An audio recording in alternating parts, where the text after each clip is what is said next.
Where do we leave off with this thing? I think we were bracing everything on the front end, so I know we have a bunch of welding to do. Went out and picked up some C25 today because I am just done with flux core. I hate using that stuff inside. By the time I get done, looking like I've been in here smoking cigars all day. So hopefully this will work a little bit better and we should get some cleaner, nicer welds, which is what I'm kind of hoping for too, up here on this thinner belly pan material. Yeah, I really haven't touched this thing since you guys last saw it in, I think it was like late August.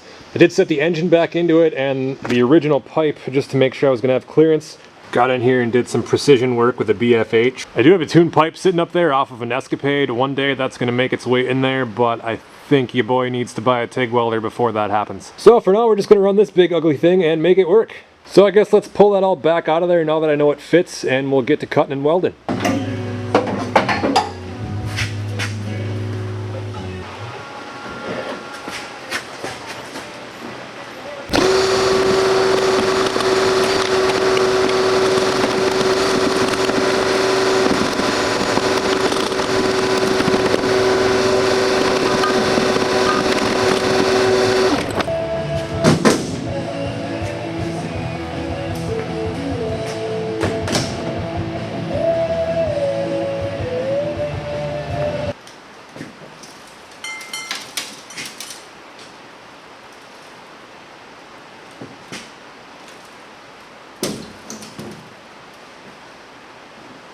Yeah, there we go. That's what we need. Yeah, so that right there, we gotta box that in.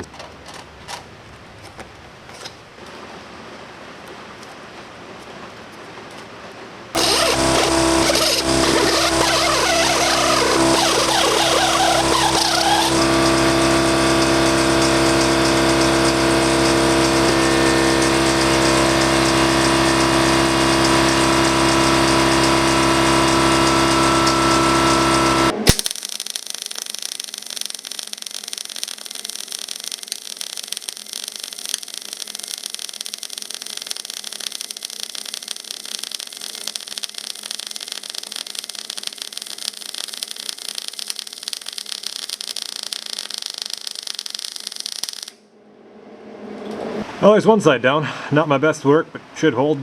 Let's move on to the other side.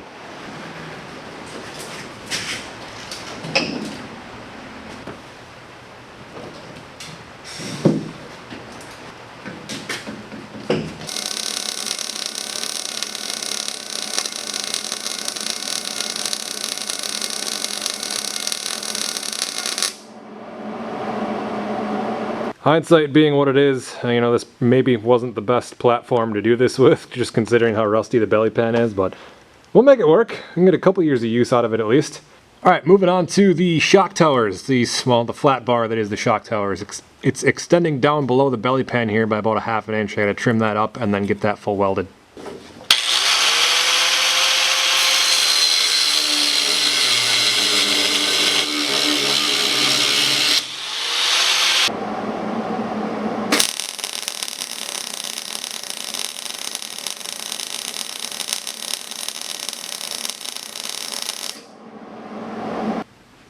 Gotta flip her over one more time, take care of that other shock tower. Forgot to do it when it was on that side the first time.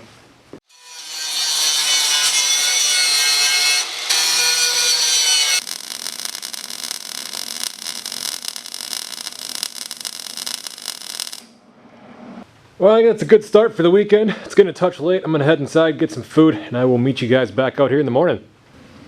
Alright, all the bracing is full welded. I'm contemplating adding more, but I mean, I don't know. I mean, I'm not gonna be taking this thing off of like 30-foot drops or trying to backflip it or anything like that.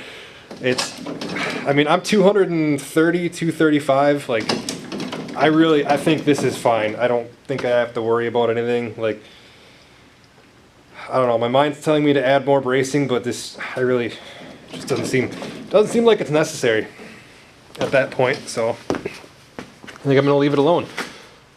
I think all the welding up front here is done. Let's take a break from that and go take a look at the hood. So we got a few structural issues here up front that we got to see if we can kind of take care of. Just gonna try and open up these cracks a little bit first. in case you guys couldn't tell in watching the first 5 seconds of me do this, I'm not super concerned about finish at this point. I just want to get some of the strength back in it. And I think we're going to have to do this in like 2 steps. We're going to take care of this crack first and this guy. And then because when we pull that together, this side pops out, we'll come back and do this side later.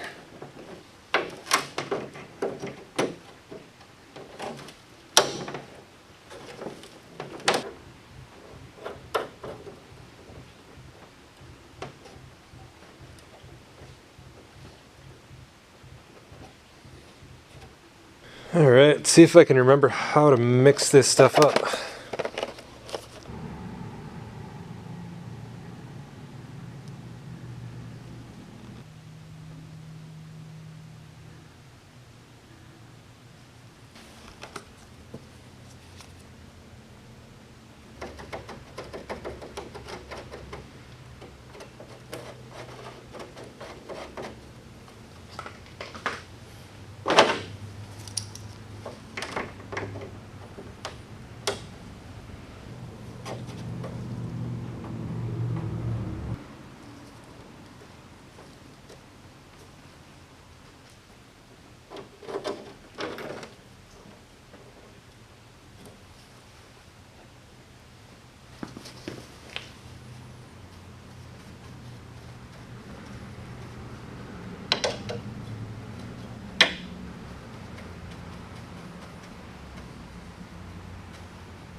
Got our first layer of glass in there. We're going to let that kick, give it probably about an hour. And we'll come back, pull the clamps off, and then throw another layer on there. I would imagine an hour should be enough for that to harden up to the point that we can take the clamps off without it separating again. I did mix that pretty heavy with the hardener, so it'll probably actually be good to go in about a half an hour, but better safe than sorry.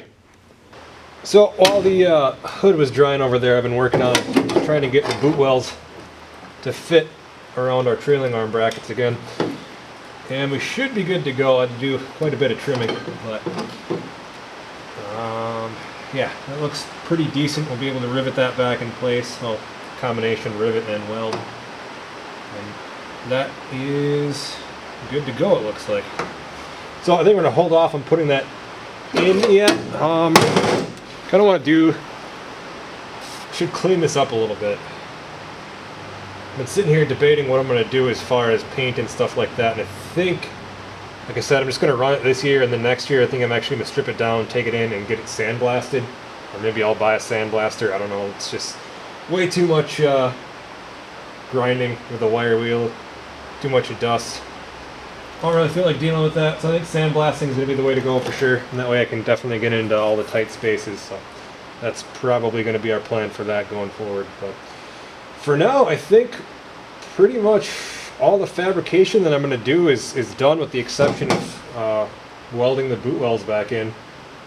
So the other thing I'm going to have to do something about is, well, I mean, this is all typically enclosed on a normal machine. So if I get into any deep powder or anything like that, I'm going to have snow coming up through here, and it's all just going to sit in the belly pan. So I kind of want to see how bad that's going to be this year. I'm guessing it's actually going to be kind of a problem, but we'll have to figure out a way to either enclose this in the future or something, to put something in there to keep the snow from coming up into the belly pan. But I don't think I'm going to worry about that this year. It's one of those things I think I'm going to have to kind of think about. I mean, I could just weld in sheet metal, you know, all the way around the outside. It'd be a pain in the ass, but it could be done. The other thing I'm thinking is maybe just like riveting like a sheet of leather in there or something. I don't know if that probably wouldn't look very good. Be probably a pain to get that to fit too. I think no matter what I do, it's going to end up being kind of a pain in the ass, but we'll have to do something about that eventually.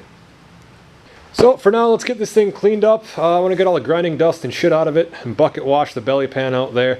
And then I think I'm at least going to throw some primer on all of the welds and just the bare metal that's in there, just to kind of prevent it from getting any worse than it already is. And it'll just be a mismatched, weird looking color scheme this year.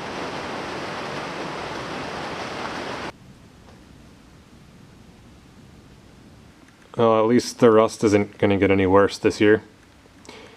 And if you're thinking, hey, it kind of looks like you just took a paintbrush and some really thick black paint and just painted over the rusty spots, well, you're a pretty intelligent individual, because that's exactly what I did. That kind of paint's been with me over a decade, and I'm always looking for ways to use it up. But that is some of the thickest anti-rust paint that I've ever come across, and it definitely does seal in the rust, doesn't allow it to breathe and get any worse.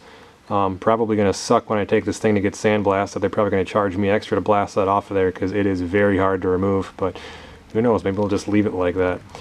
But coated the whole bottom of the belly pan with that, and I did try and take the grinder to it and knock off as much as I could before I started doing that. But there's a lot out there that I have patience for, and rust removal is just not one of those things. I was going to drag this thing outside and do it fully, but I didn't have the energy for that tonight. So I tried doing it right here by the door, and having all the dust and everything blow out, but of course it just blew right back in. And once I start getting clouds of dust in here, it just makes me irrationally angry.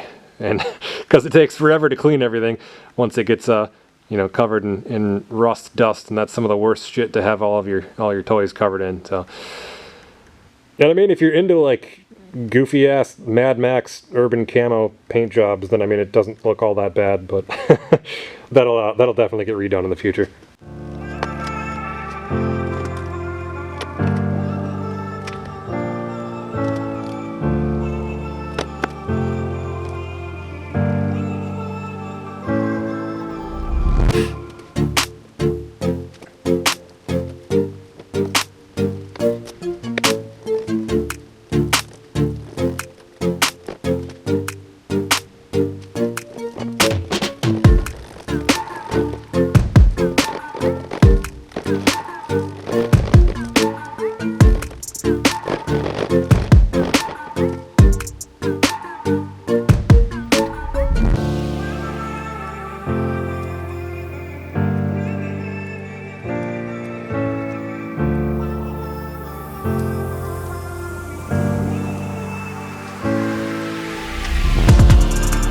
Got all the fiberglass done on the front of the hood there, and got the brackets and my door hinge back in place.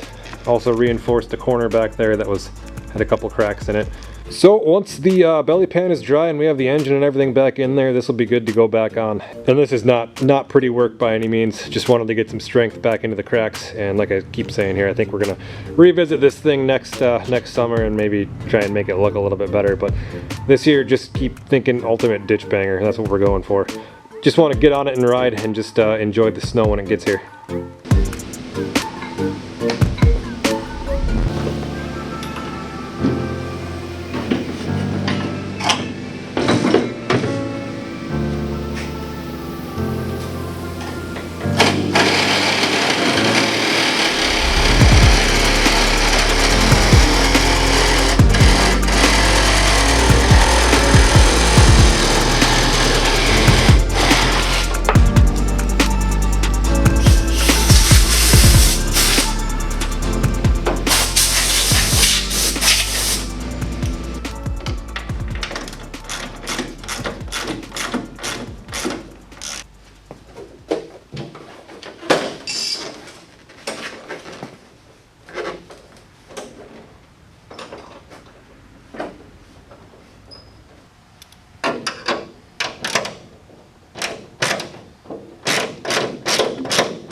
I'm not sure what the hell happened with this voltage regulator, but all three of these wires were snipped, reconnected, and just wrapped in electrical tape. So we're just going to go ahead and solder them, and then I was going to do heat shrink, but these are all actually twisted together so nicely, I think I'm just going to solder them and then cover them in liquid electrical tape and call it good.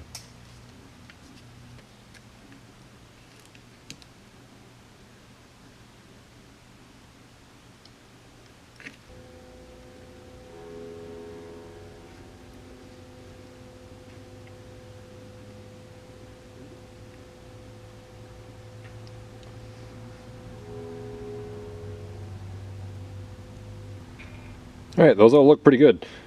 Soldering is another one of those things that really kind of requires patience. You got to wait for the wire to warm up and get hot enough. And it gets hot enough to the point that you'll actually have like some capillary action sucking the liquid solder in between the wires, and you get really good bonding that way.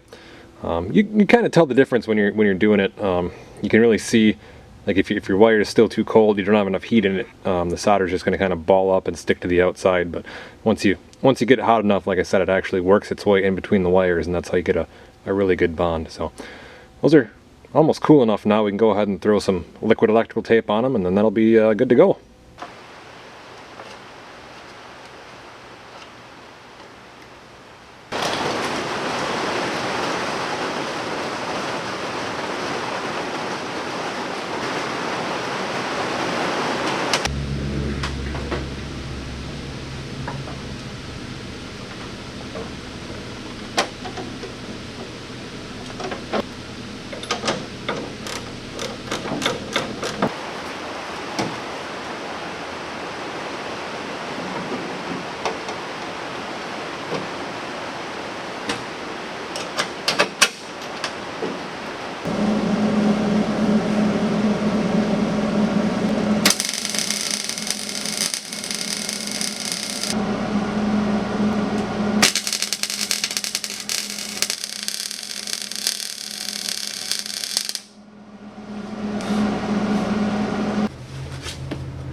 So I just had to replace the primer tee down there in the fuel line. I went to pull the old fuel line off, and the 1/8 inch inlet cracked off. So this is what I replaced it with.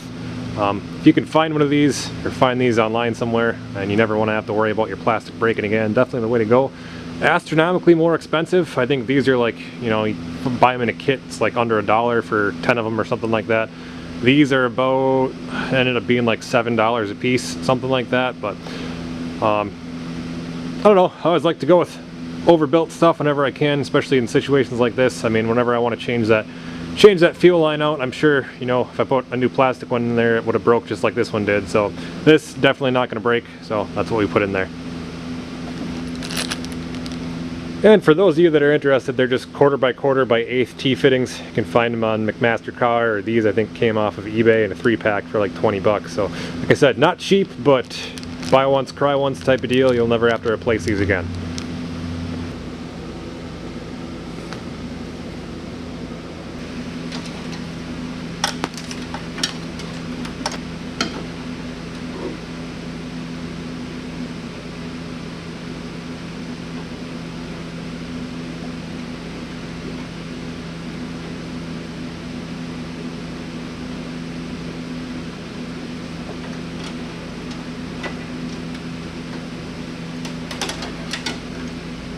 I think we're finally ready to try and fire this thing up.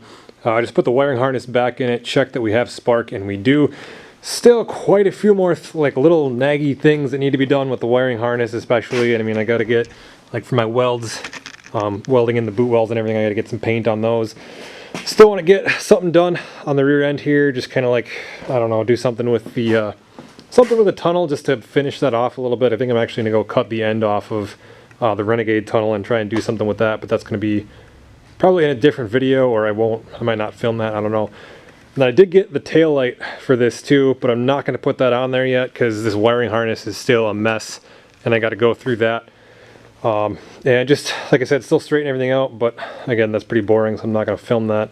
And we got a lot of things coming up here. Got deer season at the end of this week, gun deer season here in Wisconsin that's starting, so that's going to be 10 days that I got devoted to that I'm not going to be working on anything. And might not seem like it, but this video has been over the course of like almost a month and a half now. Just kept running into little tiny things that I had to order parts for, and that all got delayed, and it's just been taking forever. And I just realized I don't have any two-stroke gas in here, so we're gonna take that can and go siphon some out of the boat and try and run it off that. I think I mixed that at 50-to-1 anyway, so that should be good enough for a test run anyway.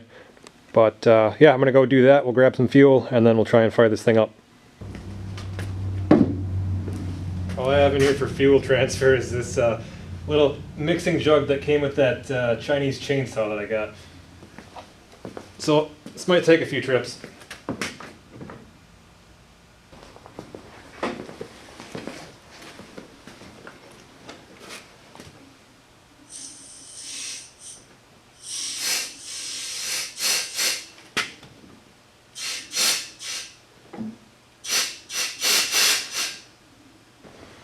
Now she's flowing through. Had to pressurize the tank ever so slightly with the air compressor there, and now we got good fuel flow. Looks like it's coming up through the primer and everything, so hopefully she'll fire here.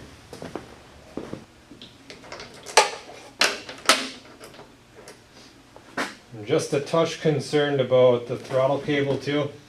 It seemed like she was a little bit tight putting this extension on, so I'm worried that might be idling kind of high and don't want it to take off through or into the shop door here, but we'll just see what happens, I guess.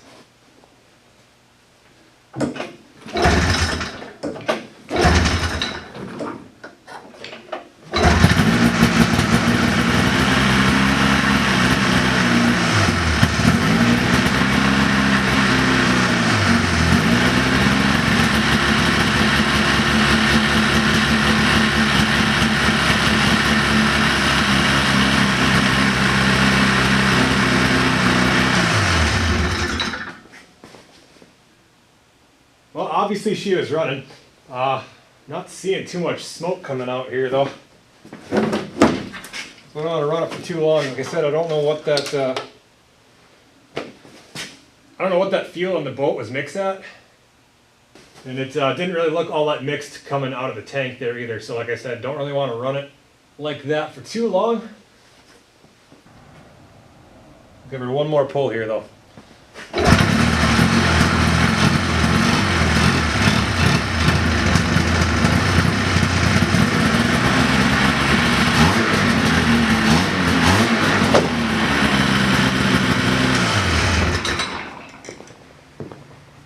Well, we are so close to being done, and for me this is always the hardest stage in the project. Just that last 5 to 10% where everything just drags on and takes forever, and it's all this detail-oriented, piddly little shit that just seems to take forever. And that's the way that it was throwing this video together. Like I said, this is probably over the course of 3 weeks, maybe even a month, where I'm just 2 or 3 hours here and there, come across a problem, gotta go order parts. 2 or 3 hours here and there, come across a problem, go order parts.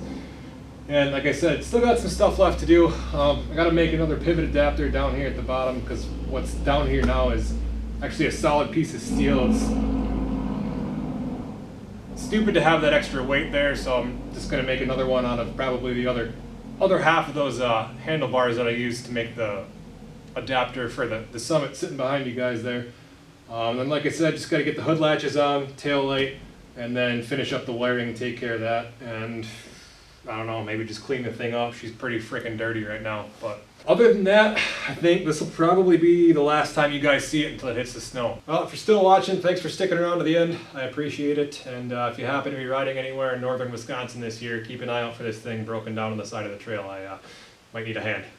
All right, guys, have a good one.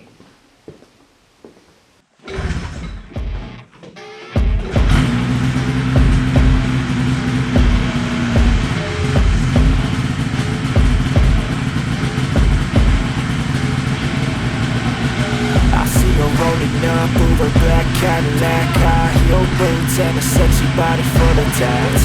Baby's bad, oh baby's hella bad. After her there ain't no coming back. Wanna take a run at that. I think she's feeling me, turn it up a few degrees. My imagination of her body gets the best of me.